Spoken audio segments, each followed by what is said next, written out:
Bismillahirrahmanirrahim. Assalamualaikum warahmatullahi wabarakatuh. Kami dari kelompok 5 akan mempresentasikan hasil dari proyek akuntansi keuangan lanjutan 2, yaitu laporan keuangan segmen dan intern. Adapun kami dari kelompok 5 terdiri dari saya, Sifona Adiwijaya dengan NIM 21101112104, dan rekan saya yaitu Syifa Nurhaliza Azhara dengan NIM 21101112114. Yang pertama ada segmen reporting, di mana ada yang berlaku umum atau dengan singkatan GAAP. SC8 ini tentang pelaporan keuangan segmen, menjelaskan bahwa pelaporan segmen ialah berlaku bagi perusahaan bisnis publik, yang dimana perusahaan tersebut telah menerbitkan utang atau ekuitas yang diperdagangkan di pasar efek. Adapun sesuai dengan PSAK 3, di mana perusahaan tersebut diwajibkan untuk menyajikan dan melakukan pengajuan atas laporan keuangan perusahaan sebagaimana ditujukan untuk penerbitan sekuritas di pasar publik.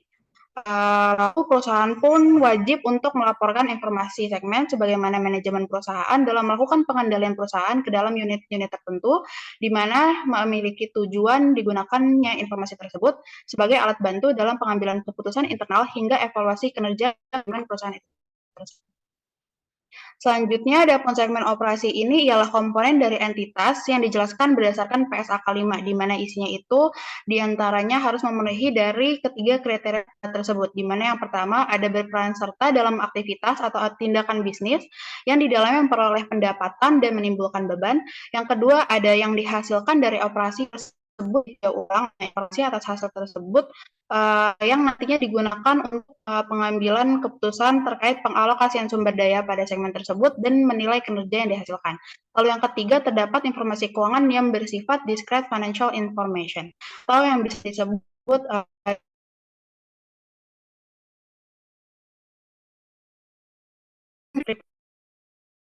yang pertama ada tahap identifikasi, di mana merujuk PSAK 5, penjelasan berikut proses identifikasi segmen perlu melewati beberapa tahap, yaitu ada 3 tahap. Yang pertama dilakukan identifikasi atas segmen operasi yang akan diuji, yang kedua melakukan penilaian atas segmen-segmen operasi tersebut, apakah di antara yang telah memenuhi kriteria agregasi atau tidak.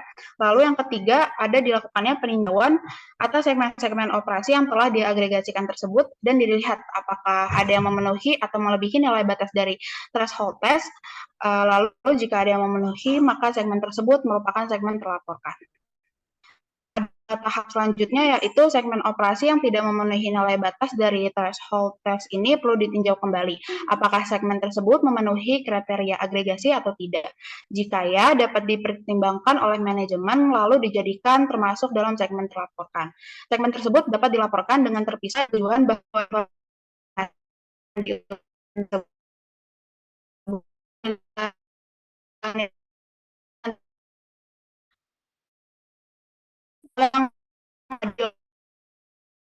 apakah merepresentasikan 75% atau lebih dari pendapatan perusahaan, yang dimana pendapatan perusahaan tersebut berasal dari pihak eksternal perusahaan. Lalu ada kriteria di mana yang pertama agregasi ini harus dilakukan dengan agregasi tersebut memiliki karakteristik ekonomi yang serupa, di mana karakteristik ekonomi yang serupa tersebut disebutkan dalam poin yaitu ada sifat produk dan jasa, sifat proses produksi, jenis atau kelas pelanggan atas produk dan jasa, metode distribusi produk dan jasa, lalu yang terakhir jika berlaku sifat lingkungan peraturan, contohnya ada asuransi atau perbankan. Lalu untuk identifying ini ada untuk uji ambang batas.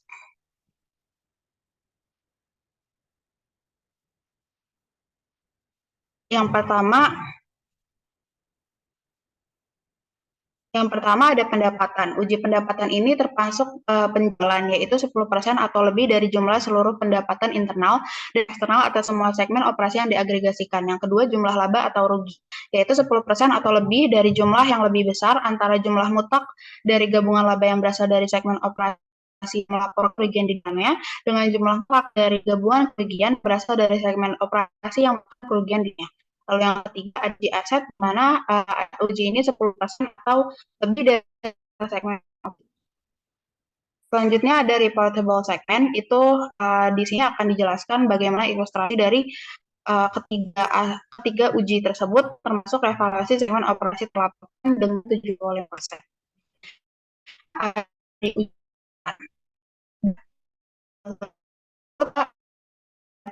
adalah sebesar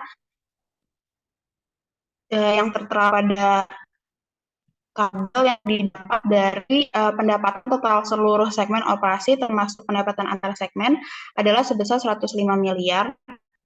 Dari tas ambang batas pendapat ini hanya segmen alat tulis dan baju yang memenuhi ambang batas kuantitatif dan dapat diidentifikasi menjadi segmen operasi terlaporkan. Lalu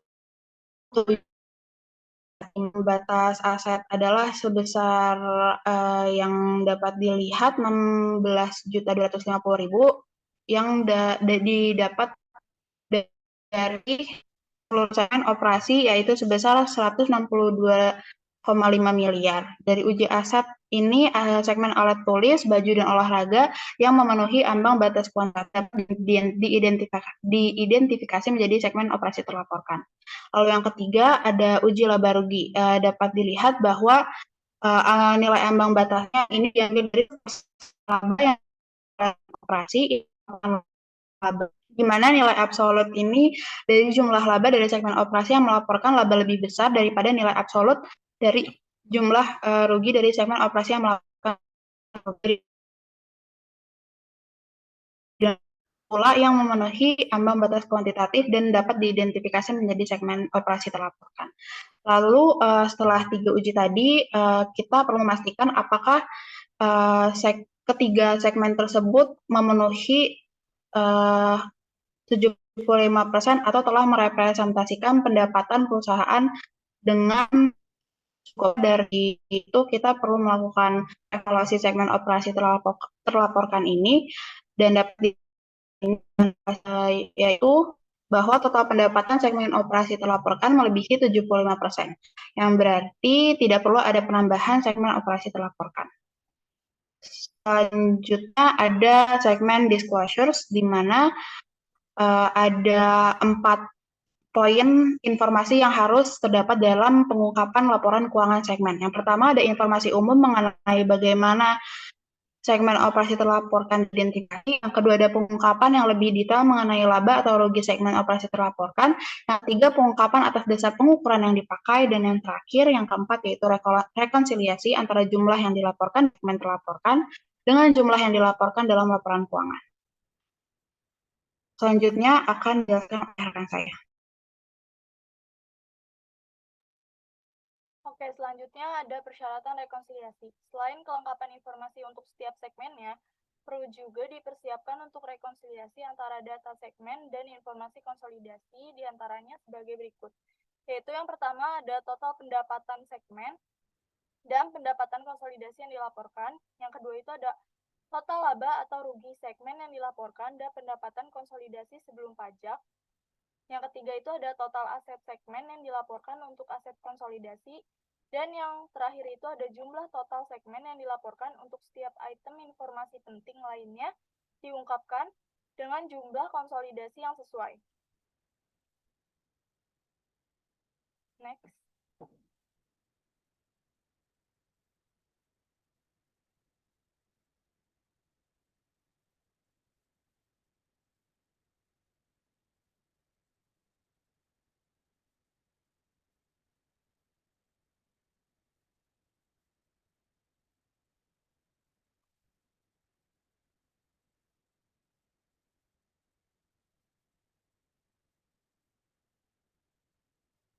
Next slide.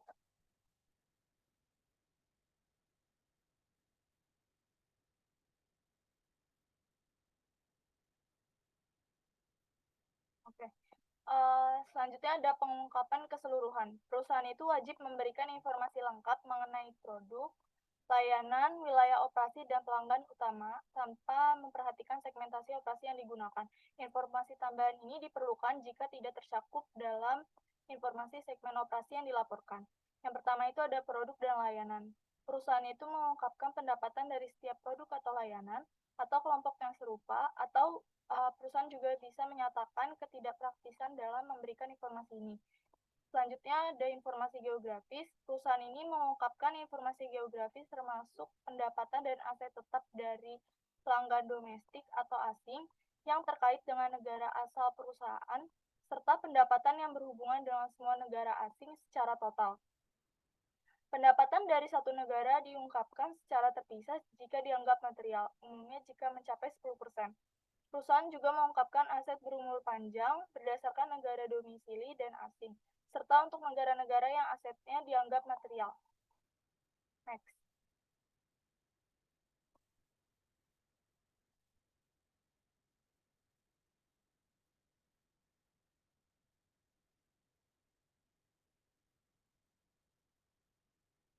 Selanjutnya ada pelanggan utama. Perusahaan itu harus mengungkapkan pelanggan utama, khususnya jika terdapat pelanggan tunggal yang menyumbang 10% atau lebih dari pendapatan perusahaan. Identitas pelanggan itu tidak diperlukan dalam pengungkapan, namun jumlah pendapatan dari setiap pelanggan tersebut harus diungkapkan bersama dengan segmen yang melaporkan pendapatan. Kelompok entitas di bawah kendali bersama dianggap sebagai pelanggan tunggal, sementara pemerintah federal, negara bagian, dan lokal dianggap sebagai entitas yang berbeda. Sebagai contoh, dalam laporan tahunan tahun 2020, Intel melaporkan kontribusi pendapatan dari Samsung, Apple, dan Xiaomi masing-masing mencapai 20%, 18%, dan 13%. Nah, mayoritas penjualan untuk pelanggan ini berasal dari penjualan platform dan komponen oleh klien computing group dan segmen operasi grup data center. Next. Next.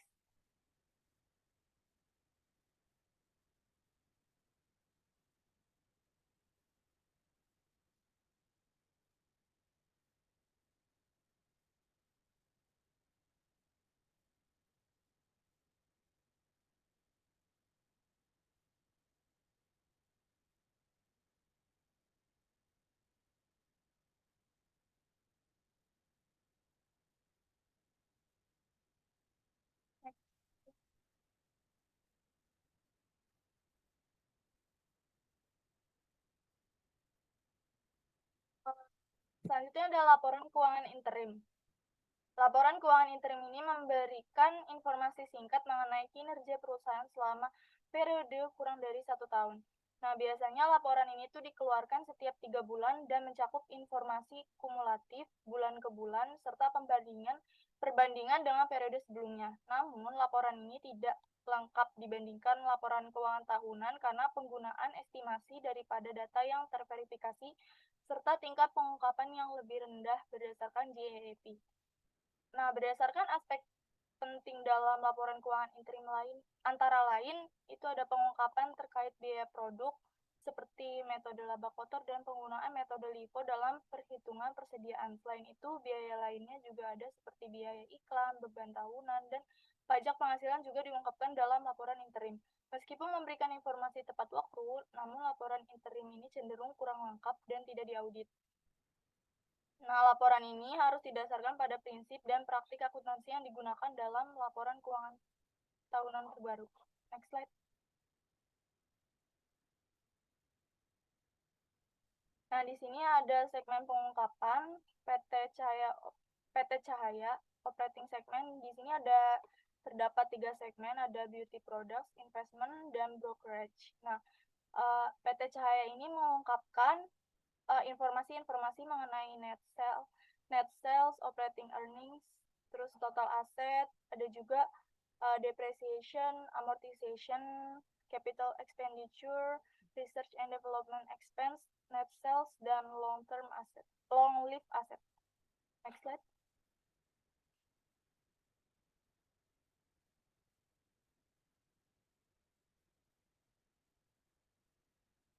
Nah, di sini ada perhitungan dari estimasi effective rate untuk tax. Jadi berikut merupakan contoh yang menunjukkan bagaimana di sini contohnya adalah PT Maju Pantang Mundur memperkirakan tarif pajak efektif tahunan dengan tujuan untuk menyiapkan laporan keuangan interim atau triwulanan.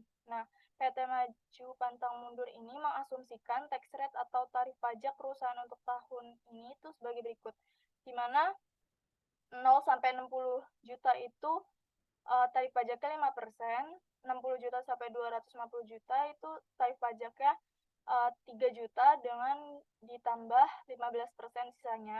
Terus selanjutnya 250 juta sampai 500 juta itu 37.500.000 dengan ditambah sisanya 25%. Terus selanjutnya 500 juta sampai 5 miliar itu pajak yang harus dibayar 125 juta ditambah kelebihannya 30%. Selanjutnya lebih dari 5 miliar itu ada yang harus dibayar 1,5 M ditambah kelebihannya 35%. Next slide.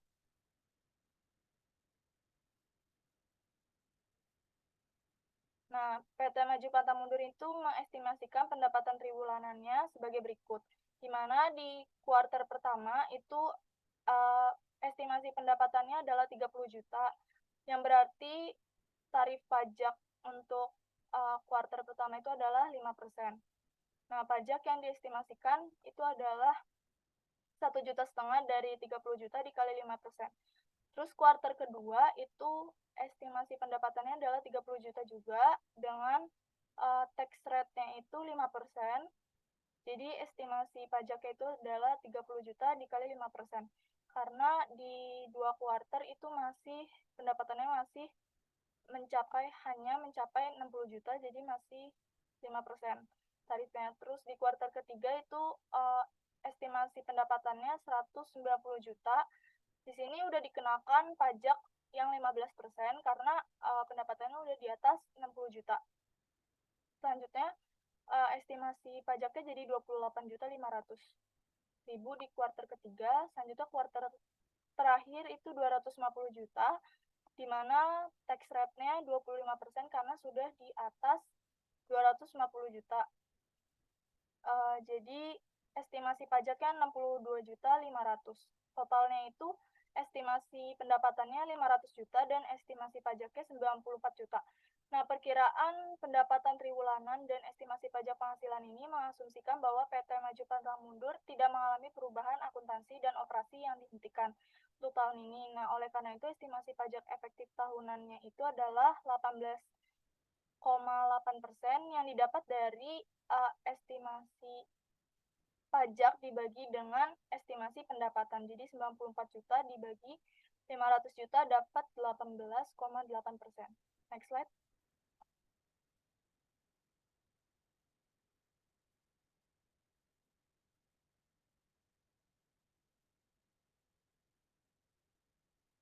Nah, selanjutnya, jika tidak ada perubahan estimasi yang terjadi pada periode tersebut, maka pendapatan dan beban pajak triwulanan itu akan diestimasikan sebagai berikut. Nah, di sini, di kuartal pertama, itu kan tadi pendapatannya 30 juta. Di mana tax expense-nya atau beban pajaknya itu karena tadi kita udah merata-ratakan pajaknya jadi 18,8%, jadi 30 juta itu dikali dengan 18,8%, dapat 5.640.000. Selanjutnya untuk kuartal kedua juga sama, karena pendapatannya itu 30 juta, jadi dikali 18,8%.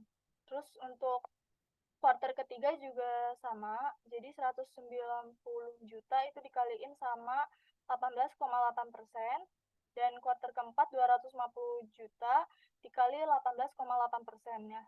Sehingga di hasil akhir beban pajaknya itu sama seperti perhitungan awal, yaitu 94 juta dengan net income seperti yang tertera. Next slide.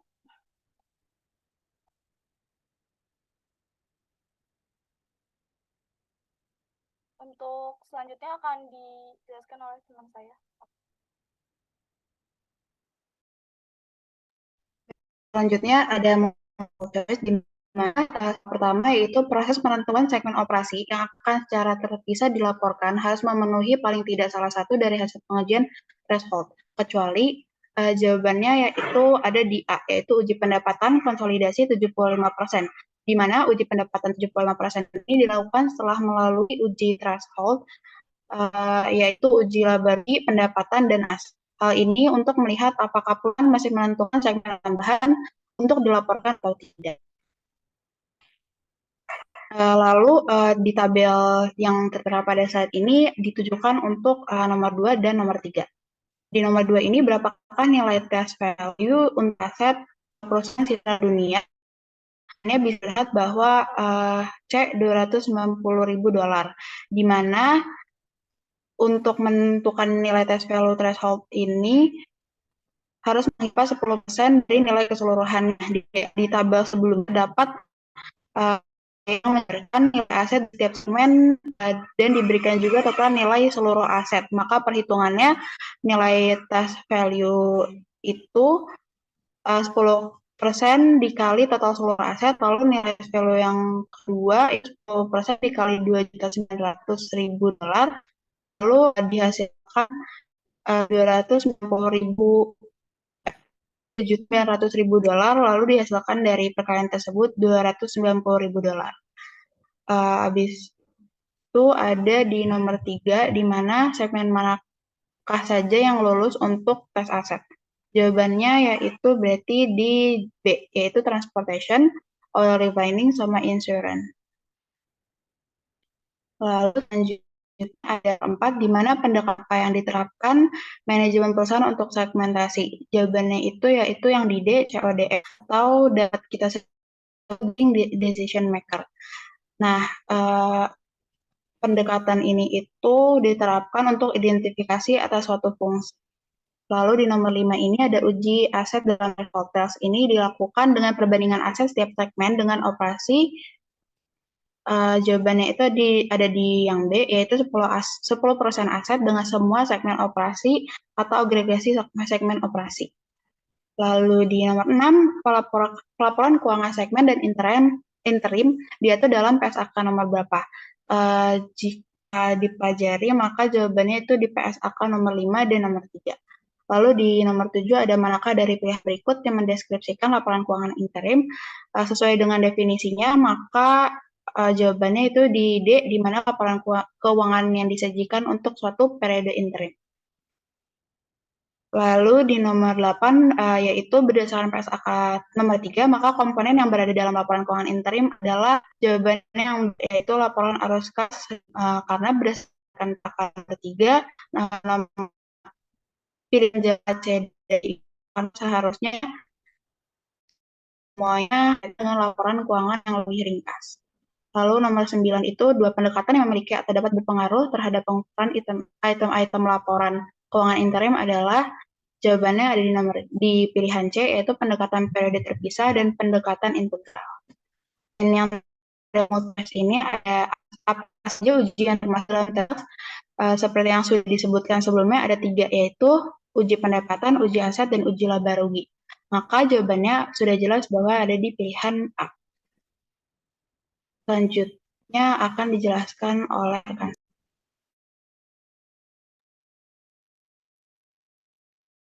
Selanjutnya, soal esai yang pertama, jelaskan konsep segmentasi dalam laporan keuangan berdasarkan JEP dan bagaimana identifikasi segmen yang dilaporkan menurut JEP. Jawabannya itu segmentasi dalam laporan keuangan mengacu pada proses pemilihan bisnis perusahaan ke dalam segmen-segmen operasional yang relevan untuk tujuan evaluasi kinerja dan pengambilan keputusan. Berdasarkan JEP, pendekatan manajemen menjadi landasan utama dalam mengidentifikasi segmen yang dapat dilaporkan. Pendekatan ini bergantung pada konsep pengambilan keputusan operasional manajemen (CODM) yang biasanya dilakukan oleh Chief Executive Officer atau CEO dan Chief Operating Officer atau COO dan atau sering melibatkan sejumlah eksekutif atau manajer tingkat atas lainnya. Identifikasi segmen yang dapat dilaporkan dalam JEP didasarkan pada karakteristik tertentu. Segmen operasi adalah komponen perusahaan yang terlibat dalam aktivitas bisnis yang dapat menghasilkan pendapatan dan pengeluaran biaya serta memiliki hasil operasi yang ditinjau secara berkala oleh CODM. Nah, segmen operasi juga harus memiliki informasi keuangan terpisah yang tersedia. Namun, bukan semua bagian dari segmen perusahaan itu dianggap sebagai segmen operasi. Segmen operasi ini dapat dilaporkan jika segmen tersebut menghasilkan pendapatan sebagai kontribusi pendapatan perusahaan. Next.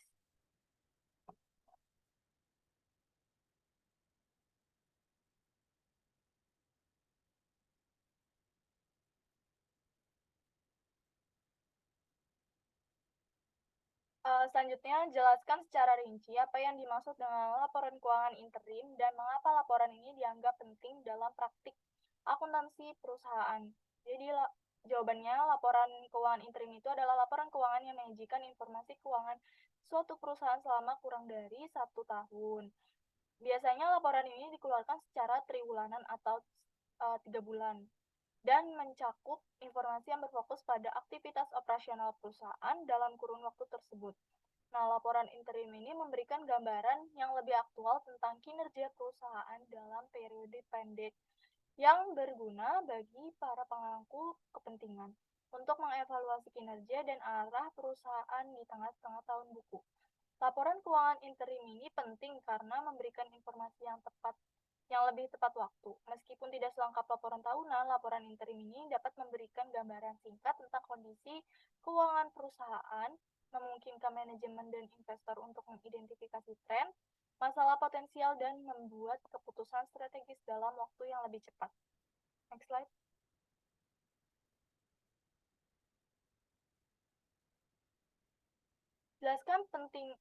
Jelaskan pentingnya pengungkapan informasi produk dan layanan, informasi geografis, dan pelanggan utama dalam laporan keuangan sebuah perusahaan. Berikan contoh relevan terkait dengan pengungkapan ini dan dampaknya pada pemahaman pemangku kepentingan perusahaan. Jawabannya, pengungkapan informasi produk dan layanan, informasi geografis, dan pelanggan utama dalam laporan keuangan ini memberikan pemahaman yang mendalam tentang operasi bisnis perusahaan kepada pemangku kepentingan. Ini membantu mereka mengidentifikasi kontribusi produk tertentu terhadap pendapatan, memahami pasar global, serta mengevaluasi ketergantungan perusahaan pada pelanggan. Contohnya dalam laporan keuangan mengungkapkan bahwa 70% pendapatan perusahaan ini berasal dari pasar luar negeri, dapat menunjukkan skala internasional perusahaan. Sementara pengungkapan bahwa 15% pendapatan berasal dari pelanggan tertentu membantu pemangku kepentingan memahami risiko ketergantungan pada pelanggan individu. Nah, informasi ini itu membantu pemangku kepentingan dalam membuat keputusan investasi yang lebih baik, menilai risiko yang terkait dengan keberagaman produk, dan memahami strategi ekspansi global perusahaan. Ini juga memberikan transparansi dan kepercayaan kepada para investor, analis keuangan, dan kreditur dalam menilai kinerja dan prospek jangka panjang perusahaan. Next. Selanjutnya ke studi kasus. Di sini pada tahun 2022 PT Abadi Jaya memiliki 5 segmen operasi. Berikut informasi atas kelima segmen tersebut dalam USD. Yang pertama itu ada segmen makanan, tekstil, elektronik, perlengkapan, dan hiasan. Di mana di sini terdapat informasi mengenai penjualan ke customer tidak terafiliasi, total penjualan, beban, aset yang dapat diidentifikasi, dan utang yang dapat diidentifikasi. Next.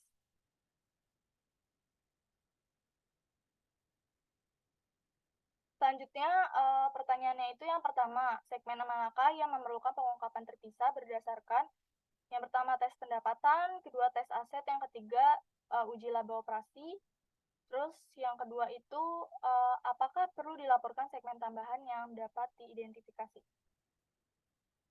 Next.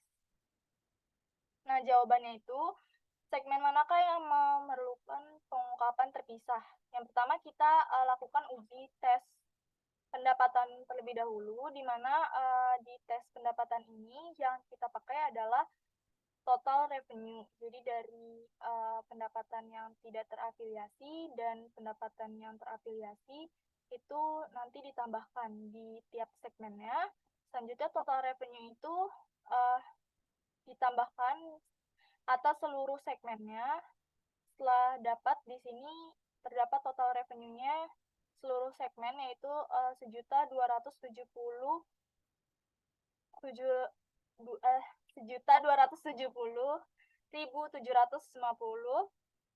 Itu kemudian kita uji 10% pendapatan, jadi total revenue itu dikali 10% dapat 127.075.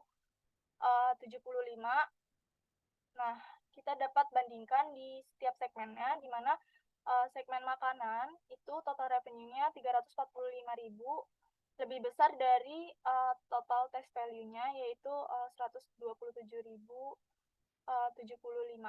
Jadi di sini untuk segmen makanan dia lulus uji pendapatan dan dia harus dilaporkan.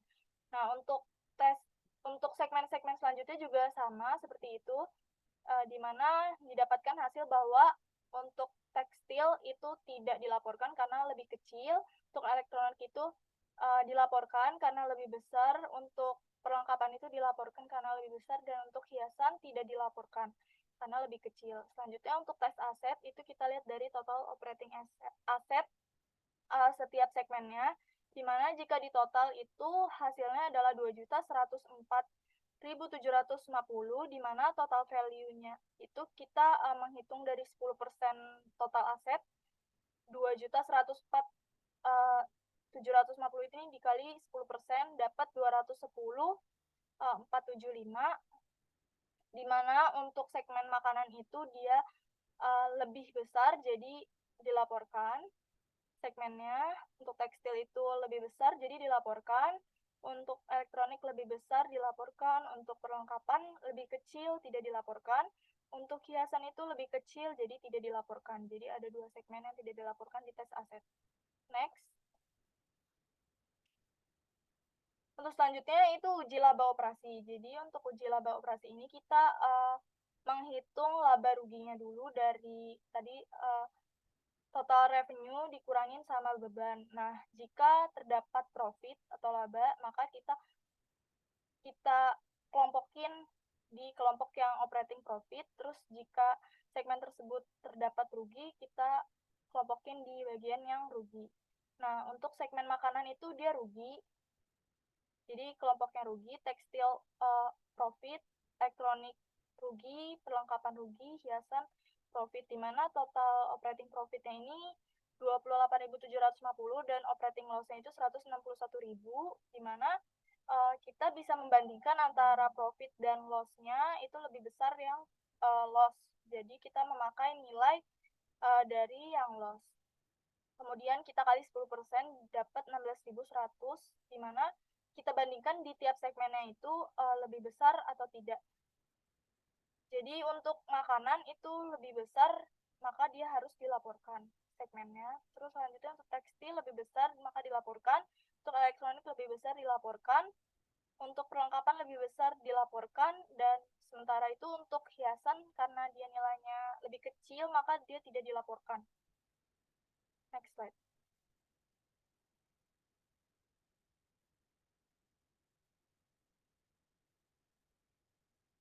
Terus selanjutnya, apakah perlu dilaporkan segmen tambahan yang dapat diidentifikasi? Nah, tadi setelah kita melakukan 3 uji tersebut, kita kan menentukan nih segmen mana saja yang harus dilaporkan, mana saja yang tidak. Nah, untuk segmen yang tidak dilaporkan itu hanya segmen hiasan saja, jadi sisanya dilaporkan. Nah, kemudian untuk menghitung segmen tambahan yang perlu diidentifikasi itu perlu menggunakan uji 75%, di mana kita melihat seluruh pendapatan per segmennya, namun pendapatan ini dari pendapatan yang tidak terafiliasi. Nah, ini didapatkan hasil total seluruh segmen itu, pendapatannya adalah 793.500, sementara untuk reportable segmen, untuk pendapatan segmen yang dilaporkan itu 782.000. Sehingga apakah segmen tambahan ini diperlukan? Tidak diperlukan segmen tambahan karena reportable segmen untuk makanan, tekstil, elektronik, perlengkapan ini sudah melebihi uji 75% pendapatan, yang artinya 782.000 ini sudah lebih besar dari 75%-nya, 793.500. Jadi artinya ini sudah tidak ada segmen operasi yang dilaporkan lagi selain ketiga segmen tersebut. Next slide.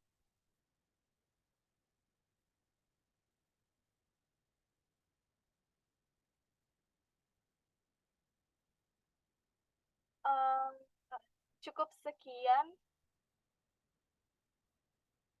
sekian presentasi dari kelompok kami. Kurang lebihnya mohon maaf. Wassalamualaikum warahmatullahi wabarakatuh.